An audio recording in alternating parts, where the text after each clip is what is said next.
नमस्कार दोस्तों। तेजस्वी यादव और मजबूत होने जा रहे हैं क्योंकि पशुपति पारस जी के क्या कि आरजेडी में दर्शक आ रहा है। अगर ऐसा हुआ तो झटका चिराग पासवान को लगेगा, लेकिन नुकसान भाजपा को हो सकता है।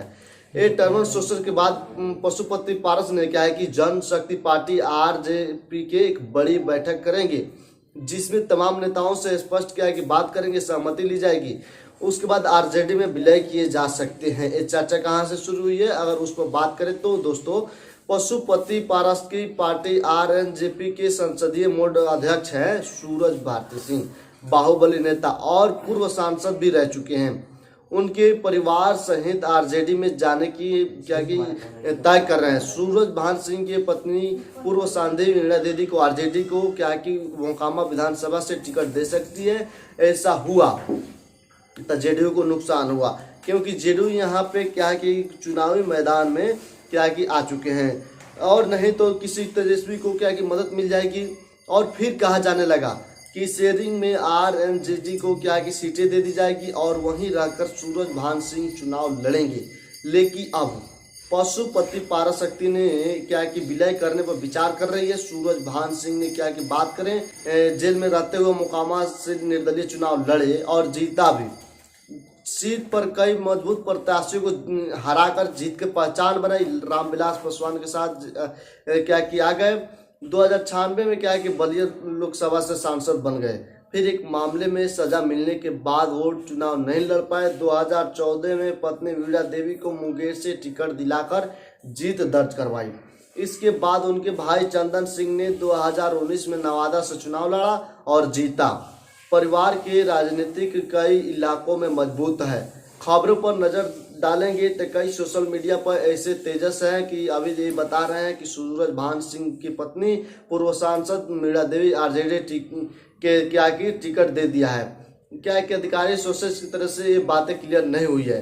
हालांकि लोजपा के टूटने के बाद सूरज भान अपने परिवार के साथ पशुपति के साथ अब आरजेडी में जाने का विचार कर रहे हैं। सूत्रों के अनुसार तेजस्वी यादव खुद उनके परिवार को सदस्यता दिलवा सकते हैं।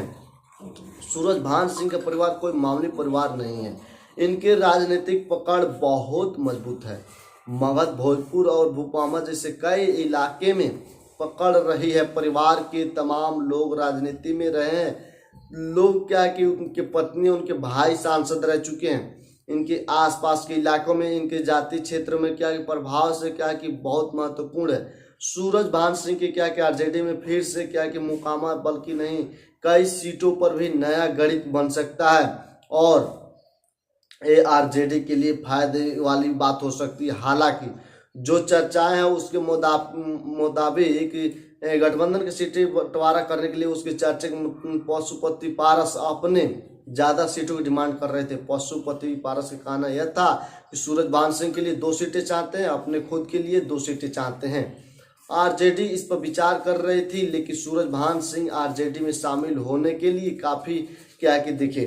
पशुपति पारस अब क्या कि इस बात पर विचार कर रहे हैं कि वो भी आरजेडी के साथ शामिल हो जाते हैं, आरजेडी में अपने पार्टी का विषय कर लेते हैं और ऐसा करते हैं तो पशुपति पारस के साथ उठ बैठ क्या कि वो आरजेडी के हिस्से में हो जाएंगे। सूरज भान सिंह का अपना राजनीतिक प्रभाव जो है, राजनीतिक जो क्या कि उनके पास एक्सपीरियंस है वो भी, और साथ साथ वोट भी आरजेडी के वाले में चला जाएगा, आरजेडी के पास चला जाएगा और साफ तौर पर फायदा होने वाला है आरजेडी को। सूरज भान सिंह के परिवार को अगर आरजेडी की तरफ से मोकामा पर टिकट दी जा सकती है तो उसका नुकसान जेडीयू को हो सकता है। जेडीयू को नुकसान होगा तो एनडीए काफी नुकसान होगा। यही एक वजह है कि इसको लेकर के विचार किया जा रहा है। हो सकता है दोस्तों ये मेरी खबर आप तक जब तक पहुंचे तब तक पशुपति पारस ने आपके क्या कि पार्टी में विलय करने या ना करने के फैसला क्या कि ले चुके हैं, लेकिन उसके बावजूद एक खबर है बहुत जरूरी हो जाती है। इसी के साथ आपको बता दें तेजस्वी यादव बिहार में दिन पर दिन क्या है कि मजबूत होते जा रहे हैं और तमाम क्या कि एनडीए के क्या कि हलचल मची हुई है। और फिलहाल इतने ही इस खबर में, और पब्लिक दुनिया को जल्दी से आप सब्सक्राइब कर लीजिए और वीडियो को शेयर कर दीजिए, लाइक कर दीजिए और मिलते हैं किसी नेक्स्ट वीडियो में नए टॉपिक के साथ। तब तक के लिए धन्यवाद।